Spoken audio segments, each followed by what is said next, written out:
ദാഫിഉൽ ബലാഇ വൽ വബാഇ വൽ ഖഹ്തി വൽ മർദി വൽ അലം. ക്ഷാമം, മർദ്, രോഗം. ബലാ എന്നതും മറന്നതിന് രണ്ടർത്ഥം പറഞ്ഞു. ബലാ എന്നാൽ, വബാ എന്നാൽ കാലത്തിൽ പ്രത്യേക കാലത്ത് വരുന്ന രോഗത്തിനാണ് വബാ എന്ന് പറയുക. അതുപോലെ മറന്നതിന് ഏത് രോഗവും മറന്നാണ്. അലം എന്നാൽ അതിനെ തുടർന്ന് വരുന്ന വേദനകൾ. ഇതിൻ്റെ എല്ലാം ദാഫിആണ് നബി സല്ലല്ലാഹു അലൈഹി വസല്ലം. ഇത് നമ്മൾ ഒറ്റ വാക്കും കൂടി വിശദീകരിക്കാം. നബി സല്ലല്ലാഹു അലൈഹി വസല്ലം തങ്ങൾ നമുക്ക് മുന്നിലുള്ള ഒരു പരീക്ഷണമാണ്. മാനവ സമൂഹത്തിന്റെ മുന്നിൽ ഒരു പരീക്ഷണമാണ് നബി സല്ലല്ലാഹു അലൈഹി വസല്ലം. റഹ്മത്തുകളെല്ലാം പരീക്ഷണമാണ്. എല്ലാ റഹ്മത്തും ഒരു പരീക്ഷണമായിരിക്കും. നബി സല്ലല്ലാഹു അലൈഹി വസല്ലം തങ്ങൾ നമുക്ക് മുന്നിലുള്ള ഒരു പരീക്ഷണം. ആര് നബിയെ സ്വീകരിച്ചോ സ്വീകരിച്ചില്ലേ, സത്യത്തിന്റെ മാനദണ്ഡം നബിയെ സ്വീകരിച്ചോ സ്വീകരിച്ചില്ലേ എന്നുമായി ബന്ധപ്പെട്ടതാണ്. അല്ലാതെ ഒരാളുടെ പ്രത്യക്ഷമായ അധ്വാനമോ ആത്മാർത്ഥതയോ അല്ല ഒരു വസ്തുതയുടെ വിജയത്തിന്റെ മാനദണ്ഡം. നബി സല്ലല്ലാഹു അലൈഹി വസല്ലം തങ്ങൾ വമാ അർസൽനാക ഇല്ലാ റഹ്മത്തൽ ലിൽ ആലമീൻ, ലോകത്തിന് മുഴുവൻ റഹ്മത്താണ് മുഹമ്മദ് മുസ്തഫ. അതുകൊണ്ട് തന്നെ ലോകത്തിന് മുഴുവൻ ഒരു പരീക്ഷണമാണ് മുഹമ്മദ് മുസ്തഫ. ആര് സ്വീകരിച്ചോ ആര് സ്വീകരിച്ചില്ലേ, അത് ഒന്നാമത്തെ പരീക്ഷണം.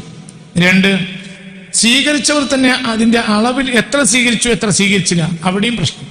ഇവിടെയാണ് നബി സല്ലല്ലാഹു അലൈഹി വസല്ലം തങ്ങൾ ദാഫിഉൽ ബലാ ആകും എന്ന് പറയുമ്പോൾ നമ്മൾ ചിന്തിക്കേണ്ട ഒരു കാര്യമാണ് ഞാൻ നിങ്ങളോട് ഈ പറഞ്ഞത്. നബി സല്ലല്ലാഹു അലൈഹി വസല്ലം തങ്ങൾ അള്ളാഹുവിന്റെ ദൂതനാണ്. അള്ളാഹുവിന്റെ ദൂതൻ എന്ന് പറഞ്ഞാൽ സമ്പൂർണമായ അള്ളാഹുവിന്റെ സംരക്ഷണത്തിലുള്ള ആളാണ്. ഒന്ന്. പിന്നെ നബിയെ ഒരാൾ നിന്ദിച്ചാൽ അതിന് മറുപടി പറയേണ്ടത് അള്ളാഹുവാണ്. നബിയെ ഒരാൾ നിന്ദിച്ചാൽ അതിന് മറുപടി അള്ളാഹുവാണ് നൽകുക. ചില കാര്യങ്ങൾക്ക് സഡൻ മറുപടി ഉണ്ടാവും, ചില കാര്യങ്ങൾക്ക് പരലോകത്തെ മറുപടി ഉണ്ടാകൂ. ഉദാഹരണം പറയാ, പിതാവിനെ ഒരാൾ നിന്ദിച്ചാൽ, ഒരു മകൻ ഒരു പുത്രൻ പിതാവിനെ നിന്ദിച്ചാൽ അതിന് പരലോകത്തേക്ക് നീണ്ടു നിൽക്കൂല, അത് ഈ ലോകത്ത് തന്നെ അതിന് മറുപടി ഉണ്ടാവും. അതിനൊരു തിക്തഫലം അയാൾ ഈ ലോകത്ത് അനുഭവിച്ചേ തീരൂ. ഇതുപോലെയാണ് ഓരോ ജനതക്കും പ്രവാചകന്മാർ, നബിമാർ. പ്രവാചകൻ എന്നല്ല പറയേണ്ടത്, നബിമാർ. കേവലം പ്രവചിക്കുകയല്ല അവർ, അതുകൊണ്ട് ഞാൻ നബിമാർ എന്ന് തിരുത്തിയത്. നബി എന്ന വാക്കിനൊരു കൃത്യമായ ഒരു പരിഭാഷയില്ല. റസൂൽ എന്ന് പറയുമ്പോൾ ഒരു സുഖമുണ്ട്. റസൂൽ എന്നാൽ ദൂതനാണ്. സല്ലല്ലാഹു അലൈഹി വസല്ലം റസൂലുള്ളാഹി സ്വല്ലല്ലാഹു അലൈഹി വസല്ലം തങ്ങൾ ദൂതനാണ്. ദൂതൻ പൂർണ്ണ സംരക്ഷണത്തിലായിരിക്കും. ആരുടെ? ദൂത് അയച്ചാളുടെ. ആ സ്ഥലത്തേക്ക് അയാൾ എത്തിച്ചേരുകയും അയാളുടെ ദൂത് ആ വ്യക്തി ഉദ്ദേശിച്ച, ആ ആൾ ഉദ്ദേശിച്ച സമയം അത്രയും ഈ ദൂത് ഇവിടെ നിലനിൽക്കുകയും ചെയ്യുക എന്നത് ദൂത് അയച്ച ആളുടെ ഒരു ആവശ്യമാണ്. അതുകൊണ്ട് ദൂതും ദൂതനും തമ്മിൽ വലിയ ബന്ധമാണ്. എന്ത്? ദൂതൻ സത്യസന്ധനും അനുകരണീയനുമായാൽ മാത്രമേ ദൂത് സ്വീകരിക്കപ്പെടുള്ളൂ. എപ്പോഴെല്ലാം ദൂതൻ മോശപ്പെട്ടവനാണെന്ന് തെളിയിക്കപ്പെട്ടാൽ ആ ദൂത് സ്വീകരിക്കേണ്ട ബാധ്യത അത് അയക്കപ്പെട്ട ജനതക്ക് ഉണ്ടാവൂല. എന്തുകൊണ്ട്? ഇയാളുടെ അടുത്ത് എങ്ങനെ ഇത് കൊടുത്തേക്കുക? ഇന്നഹൂല ഖൗലു റസൂലിൻ കരീം, ഒരു മാന്യനായ ദൂതൻ വഴി ഞാൻ അയച്ചു എന്ന് പറയാൻ കാരണം എന്താ? ഒന്ന്, ദൂതൻ മാന്യനായിരിക്കണം. ദൂതൻ മാന്യനായാൽ സ്വീകരിക്കൽ നിങ്ങൾക്ക് നിർബന്ധമായിരിക്കും. ദൂതൻ അമാന്യനായാലോ ആ ജനത്തിന് സംശയത്തിന്റെ ദൃഷ്ടിയോടെ നോക്കാം, ഇത് സ്വീകരിക്കണോ വേണ്ടേ. ദൂതൻ മാന്യനായാൽ തെളിയിക്കപ്പെടുന്ന കാലത്തോളം ആ ദൂത് സ്വീകരിക്കുക ആ ജനതയുടെ ധർമ്മമായിരിക്കും. പ്രത്യേകിച്ച് അവരെ കുറിക്കുന്ന ഒരു ദൂത്, അവരുടെ വിജയപരാജയത്തിന്റെ മാനദണ്ഡമായ ഒരു ദൂതാണ് അയക്കുന്നത്. അയക്കുന്ന ആളുടെ ലാഭത്തിന് വേണ്ടി അയക്കല്ല, അയക്കപ്പെട്ട ആളുകളുടെ ലാഭത്തിനാണ് അയക്കുന്നത്. അയക്കുന്ന ആളുടെ ലാഭത്തിന് വേണ്ടിയല്ല ഈ ദൂത് അയച്ചത്. പിന്നെയോ അയക്കപ്പെട്ട ആളുകളുടെ ലാഭത്തിന് വേണ്ടിയും നഷ്ടത്തെ അവർ ശ്രദ്ധിക്കാൻ വേണ്ടിയാണ് ഈ ദൂത് അയക്കുന്നത്. അപ്പൊ തികച്ചും അനുവാചക ജനതയുടെ ലാഭനഷ്ടങ്ങളെ കുറിക്കുന്ന ഒരു ദൂത് ആകുമ്പോൾ ആ ജനതക്ക് അത് സ്വീകരിക്കൽ അവരുടെ തന്നെ ഒരു അനിവാര്യതയായിരിക്കും. പക്ഷേ പിന്നെ അവരത് സ്വീകരിക്കാതിരിക്കും. എപ്പോൾ? ഇയാൾ അമാന്യനാവുമ്പോൾ. ഇയാൾ മാന്യനാകുമ്പോൾ തീർച്ചയായും അവിടെ ഒരുപാട് കാര്യങ്ങളുണ്ട്. ഒന്ന്, മാന്യതയല്ലാത്ത സത്യസന്ധമല്ലാത്തൊരു ദൂത് ഇയാൾ സ്വീകരിക്കൂല. രണ്ട്, ഇയാളായി ഇതിലൊന്നും കടത്തി ചേർക്കുകയുമില്ല. ഒരു കള്ളനായ ആളുടെ വഴി ഒരു സത്യസന്ധമായ ദൂത് കൊടുത്തയച്ചാൽ പോലും, കള്ളനായ ആളെ കയ്യിൽ ഒരു സത്യസന്ധമായ ദൂത് കൊടുത്തയച്ചാൽ പോലും ആ ജനതക്ക് ഒരുപാട് സംശയങ്ങൾ ഉണ്ടാക്കാം. ഒന്ന്, ഈ ദൂത് സത്യമാണെന്ന് എന്തുറപ്പാണുള്ളത്? കാരണം ഇയാൾ സത്യവും അസത്യവും സ്വീകരിക്കുന്നവനല്ലേ. അതേസമയം ഇയാൾ സത്യസന്ധനാണെന്ന് തെളിയിക്കപ്പെട്ടാൽ, മാന്യനും സത്യസന്ധനുമാണെന്ന് തെളിയിക്കപ്പെട്ടാൽ ഉള്ള പ്രശ്നം എന്താ? അമാന്യമായതോ അസത്യമായതോ ആയ ഒരു ദൂതും ഇയാൾ ഏറ്റെടുക്കില്ല. ഒന്ന്. രണ്ട്, ഇയാളുടെ ഭാഗത്ത് നിന്ന് ഒരു കാര്യം ആ ദൂതിൽ അയാൾ ചേർക്കുകയില്ല. അപ്പൊ ദൂതനും മാന്യനായി തീരുമ്പോഴേ ആ ദൂതിന്റെ സത്യസന്ധത ആ ജനതയില് തെളിയിക്കപ്പെടുള്ളൂ. ആ ദൂത് സ്വീകരിക്കാൻ അവർക്ക് ധാർമ്മിക ബാധ്യതയും ഉണ്ടാവുള്ളൂ. മാത്രമല്ല, ആ ദൂത് സ്വീകരിക്കാതെ വരുന്നത് പക്ഷം ഇവർക്ക് വരുന്ന നഷ്ടത്തിന്റെ പേരിൽ ഒരു ശിക്ഷ അനുഭവിക്കണമെങ്കിൽ പോലും ഈ ദൂതൻ ആരായിരിക്കണം? സത്യസന്ധനും മാന്യനുമായിരിക്കണം. അപ്പോൾ ഇവിടെയുള്ള പ്രശ്നം, മുഹമ്മദ് മുസ്തഫ എന്ന ആൾ അള്ളാഹുവിന്റെ ദൂതനാണ്. ഈ മനുഷ്യന്റെ മേൽ ഒരു മോശപ്പെട്ട കാര്യം ആരോപിക്കപ്പെട്ടാൽ ഇത് സത്യത്തിൽ ഈ മനുഷ്യനെ ബാധിക്കുന്ന കാര്യമല്ല, പകരം ഈ മനുഷ്യനെ അയച്ച ആളെ ബാധിക്കുന്ന കാര്യമാണ്. പ്രവാചക നിന്ദയെ നമ്മൾ കണ്ടെത്തേണ്ട ഒരു പൊസിഷനാണ് ഞാൻ ഇവിടെ പറഞ്ഞത്. നബി സല്ലല്ലാഹു അലൈഹി വസല്ലം റസൂൽ കേവലം ഒരു പ്രവാചകനൊന്നുമല്ല. പ്രവാചകൻ എന്ന വാക്ക് തെറ്റോ ശരിയോ എന്നുള്ളതല്ല, അതൊരു കൃത്യമായ വാക്കല്ലാത്തതുകൊണ്ടാണ് ഞാൻ അവിടുന്ന് വീണ്ടും പിടിച്ചിരുന്നത്. പൊതുവായി ഉപയോഗിക്കുന്ന വാക്കായതുകൊണ്ട് എന്റെ നാവ് തടഞ്ഞു പോവാ. ഞാനത് പറയുന്നത് വിചാരിച്ചാലും ഇപ്പൊ പറഞ്ഞു പോയതാണ്. മാത്രമല്ല, ഇത് സംബന്ധമായി പത്രങ്ങൾ വന്നൊക്കെ പ്രവാചക നിന്ദ മുഹമ്മദ് മുസ്തഫ റസൂലാണ്. നബി എന്ന വാക്കിന് കൃത്യമായ ഒരു പദാർത്ഥവും മലയാളത്തിലില്ല. അപ്പൊ തിരുദൂതരാണ്, അള്ളാഹുവിന്റെ തിരുദൂതരാണ് ആര്? മുഹമ്മദ് മുസ്തഫ. അള്ളാഹു സുബ്ഹാനഹു വ തആലയ്ക്ക് മുസ്തഫയാണ്. മുസ്തഫ എന്ന് പറഞ്ഞാൽ ശുദ്ധീകരിച്ച് തിരഞ്ഞെടുക്കപ്പെട്ടവരിലും തിരഞ്ഞെടുക്കപ്പെട്ട ആളാണ് അൽ മുസ്തഫ. അൽ മുസ്തഫ എന്ന വാക്ക് മുഹമ്മദ് നബിയുടെ മാത്രം പേരാണ്. അൽ മുസ്തഫ തിരഞ്ഞെടുക്കപ്പെട്ടവരിൽ വീണ്ടും തിരഞ്ഞെടുക്കപ്പെട്ട ആളാണ് മുഹമ്മദ് മുസ്തഫ. അത് ഇന്നല്ലാഹു മുസ്തഫ ആദമിനെ അള്ളാഹു തആല ശുദ്ധീകരിച്ചെടുത്തു എന്ന് പറഞ്ഞുവെങ്കിലും അൽ മുസ്തഫ എന്നൊരു പേര് ആദമിന് ഇല്ല അലൈഹിസ്സലാം. എന്നാൽ മുഹമ്മദ് മുസ്തഫയുടെ പേരാണ് അൽ മുസ്തഫ. അതായത് ശുദ്ധീകരിക്കപ്പെട്ട് തിരഞ്ഞെടുക്കപ്പെട്ടവരിൽ വീണ്ടും തിരഞ്ഞെടുക്കപ്പെട്ട ആളാണ് ആര്? മുഹമ്മദ് മുസ്തഫ. ഇവിടെ ആരാ തിരഞ്ഞെടുത്തത്? ആരാ? അല്ലാഹു. അപ്പോൾ ഈ ആൾ ഒരു മോശപ്പെട്ട ആളാണെങ്കിൽ ഇവിടെ മോശം ആരിലേക്കാണ് വരിക? അള്ളാഹുവിലേക്ക്. ഈ കൊല്ലത്തെ റാങ്ക് ഹോൾഡറെ ഒരു കമ്മിറ്റി തീരുമാനിച്ചാൽ ഇയാൾ റാങ്കിന് അർഹരല്ല എന്ന് തെളിയിക്കപ്പെട്ടാൽ സത്യത്തിൽ കുറ്റം, ആദ്യമായ കുറ്റം ഇയാൾക്കല്ല വരിക. ആർക്കാണ്? അവാർഡ് നിർണയ കമ്മിറ്റിക്കാ വരിക. എനിക്ക് അവാർഡ് തരണമെന്ന് ഇയാൾ പറഞ്ഞിട്ടില്ലല്ലോ. അയാൾ പറഞ്ഞാൽ പോലും അതിനെ നമ്മൾ വില വെക്കൂല. ആരും ഏതൊരാൾക്കും സെൽഫിഷായി എനിക്ക് അവാർഡ് കിട്ടണമെന്ന് കൊതിയില്ലാത്ത ഒരാളുണ്ടാവില്ല. പക്ഷെ ഇതിന്റെ സത്യവും ന്യായവും അന്യായവും നോക്കാൻ ഏൽപ്പിക്കപ്പെട്ടവരാണ് ആര്? അവാർഡ് നിർണയ കമ്മിറ്റി. അപ്പൊ ഈ വർഷം ഇന്നാലിന്റെ വിഷയത്തിൽ ഒരാൾക്ക് റാങ്ക് ലഭിച്ചു എങ്കിൽ ആ ആൾ അതിന് അർഹരല്ല എന്ന് പിന്നീട് ആരോപിക്കപ്പെട്ടാൽ അവർ ആരോപിക്കുന്നത് ആർക്കെതിരാണ്? നിർണയ കമ്മിറ്റിക്കെതിരാണ്. ഈ വ്യക്തിയെ അല്ലാഹു സുബ്ഹാനഹു വ തആല ഭൂലോകവാസികൾ, ചരിത്രം കണ്ട ഭൂലോകവാസികളിൽ ഏറ്റവും പരിശുദ്ധനായി തിരഞ്ഞെടുത്ത വ്യക്തിയാണ് മുഹമ്മദ് മുസ്തഫ. സയ്യിദുനാ ഈസ പോലും പറഞ്ഞത് മുബശ്ശിറൻ ബിറസൂലിൻ, ഒരു മഹാദൂതനെ കൊണ്ട് സന്തോഷ വാർത്ത അറിയിക്കാനാണ് ഞാൻ വന്നത്. യഅതി മിൻ ബഅദി, എനിക്ക് ശേഷം ആ വ്യക്തി വരും. ഇസ്മുഹു അഹ്മദ്, ആ വ്യക്തിയുടെ പേര് അഹ്മദ് എന്നാണ്, ഏറ്റവും പ്രശംസിക്കുന്നവൻ എന്നാണ്. ഒരു മഹാറസൂലിനെ അറിയിക്കാനാണ് ഞാൻ വന്നത്. മുബശ്ശിറൻ. അപ്പോൾ ഇയാളിൽ എന്തില്ല? ഈ വ്യക്തിയിൽ എന്തില്ല?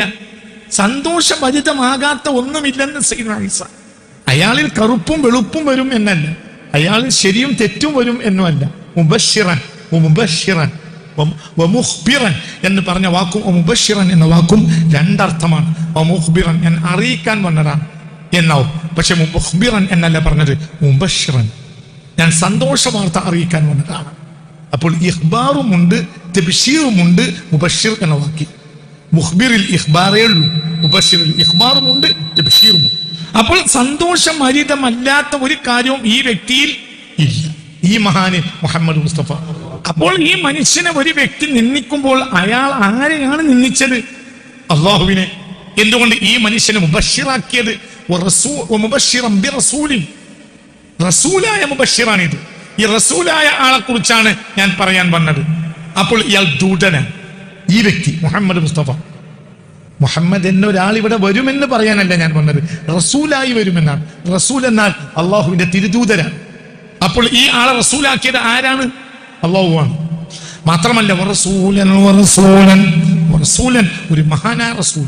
ആ പദത്തിന്റെ അർത്ഥം അങ്ങനെയാണ്, അതായത് റസൂലൻ സമ്പൂർണ്ണ യോഗ്യനായ റസൂൽ എന്നാണ് ഈസ പറഞ്ഞത് അലൈഹിസ്സലാം, സമ്പൂർണ്ണ യോഗ്യൻ. അപ്പോൾ ഈ വ്യക്തി ഒരാൾ നിന്ദിച്ചാൽ അയാൾ നിന്ദിച്ചത് ആരെയാണ്? അള്ളാഹുവിനെയാണ്. 2, 1,23,999 ആളുകളും ഈ വ്യക്തിയിൽ മുബശ്ശിറാണ്. അപ്പോൾ അവരൊന്നും ബുദ്ധിയില്ലാത്തവരാണെന്നുമാണ് ഇവരൊക്കെ പറഞ്ഞത്. റഈസ മാത്രമല്ല മുബശ്ശിർ, ആദം മുബശ്ശിറ അലൈഹിസ്സലാം, ശീസ് മുബശ്ശിറ, നൂഹ് മുബശ്ശിറ, ഇദ്രീസ് മുബശ്ശിറ, ഹൂദ് മുബശ്ശിറ അലൈഹിസ്സലാം, സാലിഹ് മുബശ്ശിറ, ഇബ്രാഹിം മുബശ്ശിറ അലൈഹിസ്സലാത്തു വസ്സലാം, ഇസ്മായിൽ, ഇസ്ഹാഖ്, യാക്കൂബ്, യൂസുഫ്, ഇങ്ങനെ വരുന്ന 1,400,000 1,24,000 പ്രധാനപ്പെട്ട അഭിപ്രായ പ്രകാരം അങ്ങനെ 1,23,999 ആളുകളും ആരാണ്? ബഷീറാണ്. ആരെക്കുറിച്ച്? ഈ റസൂലിനെ കുറിച്ച്. അപ്പോൾ ഇവിടെ 2 പ്രശ്നം ഉണ്ടായി. ഒന്ന്, ഈ മനുഷ്യനിൽ അരുതായ്മയായ ഒരു കാര്യം സ്ഥാപിക്കപ്പെട്ടാൽ 2 ദോഷങ്ങൾ വരും. ഒന്ന്, അള്ളാഹുവിനെയാണ് അവിടെ അയോഗ്യനാക്കിയത്. 2, ഈ 1,23,999 ആളുകൾ ഈ വ്യക്തിയെ മുബശ്ശിറായി വന്ന ഇവരെല്ലാം കാര്യങ്ങൾ പഠിക്കാതെ പറഞ്ഞുവെന്നെങ്കിലും ചുരുക്കം പറയേണ്ടി വരും. അപ്പോൾ അവരും അയോഗ്യരാവും. അങ്ങനെ വരുമ്പോൾ ഈ ലോകത്ത് യോഗ്യൻ എന്ന് പറയാൻ ഒരാൾ ഉണ്ടാവില്ല. റസൂലിനെ നിന്ദിച്ചാൽ, ഒരാൾ മുഹമ്മദ് മുസ്തഫയെ ചിന്തിച്ചാൽ അയാൾ ഈ സർവ്വലോകത്തെയും നിന്ദിച്ചു കഴിഞ്ഞു. അയാൾ ആദ്യ പിതാവായ ആദമിനെ നിന്ദിച്ചു അലൈഹിസ്സലാം. എന്തുകൊണ്ട്?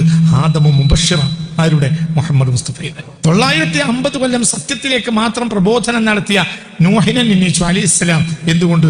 നൂഹ് മുബശ്ശിർ മുഹമ്മദ് മുസ്തഫയുടെ. 136 തവണ ഖുർആൻ പേര് പറഞ്ഞ മൂസായെ വിമർശിച്ചു. എന്തുകൊണ്ട്? മൂസായും അലൈഹിസ്സലാം മുബശ്ശിർ മുഹമ്മദ് മുസ്തഫയുടെ. മാനവകുലത്തിന്റെ 2ാം പിതാവ് എന്ന് പറയപ്പെട്ട മഹാനായ സയ്യിദ്ന ഇബ്രാഹിമിനെ നിന്ദിച്ചു അലൈഹിസ്സലാം. എന്തുകൊണ്ട്? ഇബ്രാഹിം മുബശ്ശിറാണ്, ദാഇയുമാണ്, മുഹമ്മദിലേക്ക് ക്ഷണിച്ച ആളാണ് സ്വല്ലല്ലാഹു അലൈഹി വസല്ലം. മുഹമ്മദ് മുസ്തഫയ്ക്ക് വേണ്ടി പ്രാർത്ഥിച്ച ആളുമാണ് ആര്? സയ്യിദ് ഇബ്രാഹിം. റസൂലിന് മുഹമ്മദ് മുസ്തഫ തങ്ങളെ നിന്ദിക്കുന്നത് ഒരു ചെറിയ പ്രശ്നം കൊണ്ട് തീരുന്ന കാര്യമല്ല. അപ്പോൾ ഏതുപോലെയായി എന്നാൽ ഒരു വ്യക്തിയെ കൊല്ലും പോലെയല്ല. ഒരു വ്യക്തിയെ കൊന്നാൽ തന്നെ ഒരു ലോകത്തെ മുഴുവൻ കൊന്നതുപോലെയാണ്. ഇത് ഈ വ്യക്തി ഹത്യ ഈ പ്രപഞ്ചത്തിലെ സകല ധർമ്മത്തെയും ഹത്യ നടത്തിയതുപോലെയാണ്. അപ്പോൾ അതിന് തീരുമാനം പറയുന്നതിൽ നമ്മൾ വിഷമിക്കേണ്ടതില്ല. അത് പ്രപഞ്ചം അതിന് തീരുമാനം ഉണ്ടാക്കും. പ്രപഞ്ചത്തിന് അതിന് തീരുമാനം വരും. അതാര് ചെയ്താലും ഒരാൾ മരം മുറിക്കുമ്പോൾ നമുക്ക് അതിനെ ഒരു പ്രയാസമായി നോക്കിക്കാണാം. അയാൾ മരം മുറിക്കുകയാണല്ലോ. അതേസമയത്ത് അയാൾ ഇരിക്കുന്ന കൊമ്പ് മുറിക്കുകയാണെങ്കിലോ, അയാൾ ഇരിക്കുന്ന കൊമ്പ് തന്നെയാണ് മുറിക്കുന്നത് എങ്കിലോ നമുക്കിൽ വേവലാതിപ്പെടേണ്ട ആവശ്യമുണ്ട. മരം മുറിക്കാൻ ഉദ്യമിച്ച ആൾ കയറിയിട്ട് ആദ്യം ഇരിക്കണ കൊമ്പ് മുറിച്ചാൽ നമുക്കവിടെ സന്തോഷിക്കാനേ ഉള്ളൂ. എന്ത്? അടുത്ത കൊമ്പ് മുറിക്കൂല, അതിനൊക്കെ കഴിയില്ല. കാരണം അടിക്കുറ്റി അയാൾ താഴെ വീഴും, യാതൊരു സംശയമില്ല. മുഹമ്മദ് മുസ്തഫായ ആര് നിന്നിച്ച് ഈ നിന്ന ആർക്കും പാടില്ല. സയ്യിദ്ന ഈസാ നബിയെ, ജീസസ്, യേശു ക്രിസ്തു, സയ്യിദ്ന ഈസാ, അതൊക്കെ ആ വ്യക്തിക്ക് പലരും പറയുന്ന പേരാണ്. ആ പേരിനെ ഒക്കെ ബഹുമാനിക്കണം. എന്തുകൊണ്ട്? ആ വ്യക്തിയിൽ പറയപ്പെട്ട പേരുകളാണ്. ജീസസ്, യേശു, ഇതൊക്കെ ബഹുമാനിക്കപ്പെടണം. എന്തുകൊണ്ട്? ഒരാളല്ലെങ്കിൽ ഒരാൾ, ഒരു വിഭാഗം അല്ലെങ്കിൽ ഒരു വിഭാഗം, ആ വ്യക്തിയിൽ പറയപ്പെടുന്ന പേര് ആ വ്യക്തിക്കുള്ളതാണ്. ആ വ്യക്തി ഇവിടെ അത്യുന്നതനാണ്. ആര്? സയ്യിദ്ന ഈസാ. ആരാ വ്യക്തിയെ നിന്ദിച്ചാലും അയാൾക്ക് ശിക്ഷ ഉറപ്പാ ഈ ലോകത്തന്നെ. യേശുവിനെ ഒരാൾ നിന്ദിച്ചാൽ അയാൾക്ക് ഈ ലോകത്ത് ശിക്ഷ ഉറപ്പാ. പരലോകത്ത് പിന്നെയല്ലേ, ഈ ലോകത്ത് ശിക്ഷ ഉറപ്പാ. എന്തുകൊണ്ട്? ഈസാ എന്നത് സ്വയം പൂജനായി വന്ന ഒരാളല്ല. ആ വ്യക്തിയെ പൂജനാക്കി അയച്ചതാ. ആര്? അല്ലാഹു. അത്രയും മഹാന സയ്യിദ്ന ഈസാ. നിൽക്കാൻ പാടില്ല. ഒരു പെണ്ണിന്റെ ഗർഭത്തിൽ നിന്ന് ശിശു പുറത്തു പോരുന്ന അവയവം, ആ അവയവത്തെ വേദഗ്രന്ഥം മഹത്വത്തിൽ പരാമർശിക്കണമെങ്കിൽ ഈ വ്യക്തി ആരായിരിക്കും?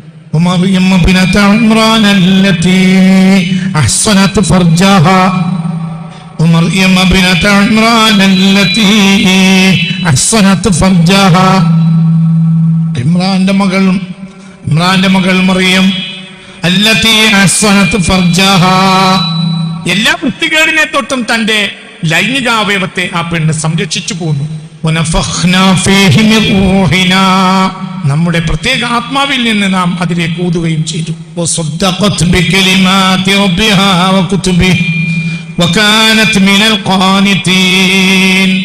റസൂൽ എന്ന മുഹമ്മദ് മുസ്തഫയെ സല്ലല്ലാഹു അലൈഹി വസല്ലമയെ മുബശ്ശിറാക്കാൻ വേണ്ടി, സന്തോഷ വാർത്ത അറിയിക്കാൻ വേണ്ടി വന്ന ആളുടെ മഹത്വം ഇതാണെങ്കിൽ ഈ റസൂലുള്ളാഹിന്റെ മഹത്വം എന്തായിരിക്കും?